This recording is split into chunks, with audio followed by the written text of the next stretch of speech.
মানিকগঞ্জের শিবালয় উপজেলার যমুনা নদীর তীরে অবস্থিত তেওতা জমিদার বাড়ি নিয়ে একটি কাল্পনিক ঐতিহ্য নির্ভর ছোট গল্প আজকে আপনাদের মাঝে তুলে ধরব।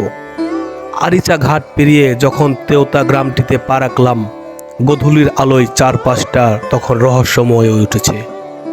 আর এখানে আসার মূল উদ্দেশ্যই হলো তেওতা জমিদার বাড়ি। সে জানতো এই সেই রাজবাড়ি যেখানে এক সময় বাস করতেন জমিদার পঞ্চানন সেন আর জয়শঙ্কর সেন। যখন নবরত্ন মাঠের সামনে দাঁড়িয়ে স্কেচ করছিলাম, তখন একজন বৃদ্ধ মানুষ এসে পাশে বসলেন। তার চোখের চাহনিতে ছিল হাজার বছরের ক্লান্তি। বৃদ্ধ হেসে বললেন, সবাই আসে এই ইট পাথর দেখতে, কেউ তো ভেতরের হাহাকার শুনে না বাবা। শোনো বলছি, এই বাড়ি এক একটা ইটের নিচে চাপা পড়ে আছে কত আনন্দ আর কত বিসর্জনের গল্প। পাশে আছে এক বিশাল দিঘি, তার নাম আন্দারমানিক।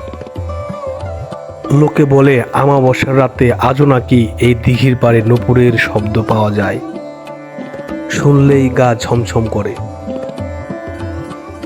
শুনেছি এই বাড়িতেই জন্মেছিলেন প্রমীলা দেবী, যিনি ছিলেন জাতির কবি কাজী নজরুল ইসলামের সহধর্মিণী। ওই যে দোতলার বারান্দা, ওখানে বসেই নাকি নজরুল প্রমীলা দেবীকে দেখেছিলেন। যমুনার বাতার যখন এই প্রাসাদের থামগুলোতে ধাক্কা খেত, তখন প্রেমের এক নতুন ইতিহাস তৈরি হতো। কিন্তু সময় বড় নিষ্ঠুর। জমিদার চলে গেলেন, জমিদারের প্রথা বিলুপ্ত হলো। শুধু পড়ে রইল এই কলঙ্কসার দালান। তেওতা জমিদার বাড়ি আসলে আমাদের শিকড়ের এক নীরব সাক্ষী।